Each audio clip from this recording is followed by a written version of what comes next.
Muy buenas. Hoy nos vamos a meter de lleno en un viaje alucinante para descubrir cómo se fabrica, cómo se construye el conocimiento científico. Y no, no es cosa de magia, es un proceso, una aventura con un mapa muy claro que vamos a explorar paso a paso. A ver, es que vivimos literalmente ahogados en información. Datos, noticias, opiniones, nos llegan por todas partes.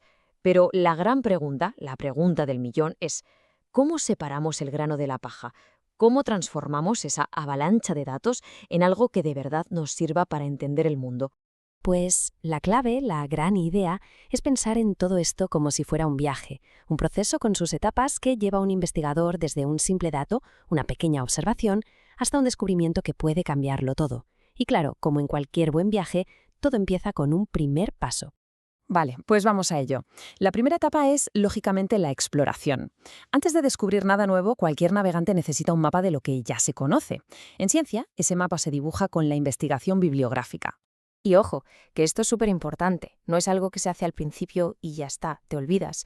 Es un proceso continuo. Es como mantener una conversación constante con el trabajo de otros para asegurarse de que no se está reinventando la rueda y de que el problema que se investiga es de verdad importante. Claro, en ese mar de información no todo es oro. Hay tesoros, sí, pero también hay mucho bicho. Aprender a distinguir las fuentes fiables de las que no lo son es quizá la habilidad número uno para no acabar naufragando. Para eso, el mundo académico tiene su propio sistema, una jerarquía clarísima para que todo sea riguroso. Y no es una cuestión de gustos o de opiniones, es una clasificación casi de biología, basada en cómo de original y de fiable es la información. A ver, vamos a desgranar esto. Las fuentes primarias son, digamos, el oro puro. La investigación original, los datos crudos, son la base de todo. Las secundarias nos dan el contexto, analizan esas fuentes primarias. Las terciarias, como los libros de texto, pues están bien para empezar. ¿Y las cuaternarias? Bueno, en una investigación seria, esas directamente se descartan. La idea es sencilla. La ciencia de verdad se construye sobre cimientos de fuentes primarias. Punto. Y ahora es cuando la cosa se pone interesante de verdad. Una vez que tenemos toda la información recopilada y bien filtradita, llega el momentazo, el más creativo, pero también el más complicado, dar el salto de lo que ya sabemos a lo que todavía no. Pensemos en esto. Por un lado tenemos los hechos, lo que se puede tocar y medir, la materia prima. Y por el otro, el gran misterio, las explicaciones, el porqué de las cosas. ¿Y cómo se cruza ese abismo? ¿Cómo se tiende un puente? Pues aquí está la respuesta, en una fórmula que parece simple, pero que es potentísima. El conocimiento no son solo los datos en bruto, es lo que hacemos con ellos. Es la suma de esa materia prima más el trabajo intelectual que la convierte en algo con sentido. A ese trabajo intelectual le ponemos un nombre. Se llama inferencia. Es ese salto lógico que nos permite ir de lo que estamos viendo a una idea sobre lo que no vemos. Es la magia de conectar los puntos, de ver el patrón donde otros solo ven caos. Sin esto, sin la inferencia, no hay ciencia, solo una colección de datos sueltos. Pero cuidado, tener una idea genial sobre un caso concreto no es llegar a la meta. El verdadero objetivo de la ciencia es subir a la cima de la montaña para ver el paisaje completo, no solo un arbolito.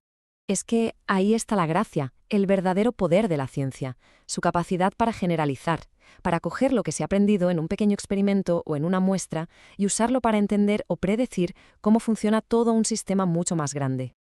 Y esto de generalizar se puede hacer básicamente de dos maneras. Está la empírica, que es más estadística, se estudia una parte representativa para entender el todo, y luego está la teórica, que va mucho más allá. Intenta encontrar las leyes universales, el porqué de las cosas, las causas y los efectos que lo mueven todo. Vale. Hasta aquí todo podría parecer un camino recto, ¿no? Pregunta, datos, conclusión y ¿listo? Pues no. La realidad es mucho más caótica y mucho más interesante. Y aquí es donde entra un último concepto que es absolutamente fundamental.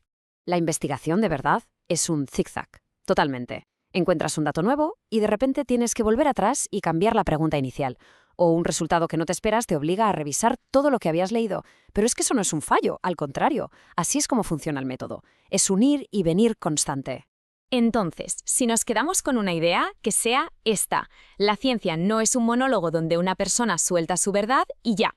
Es una conversación, un diálogo constante y superdinámico entre nuestras ideas, nuestras teorías y lo que nos dice la cruda evidencia. Y en esa charla, casi siempre, la realidad tiene la última palabra. Así que como vemos, este viaje en realidad no tiene fin. Cada respuesta solo sirve para abrir la puerta a un montón de preguntas nuevas. Cuando llegas a la cima de una montaña, lo único que ves es cuántas cimas más te quedan por subir. Y eso nos deja con una última pregunta en el aire. ¿Cuál va a ser el siguiente misterio que nos pique la curiosidad?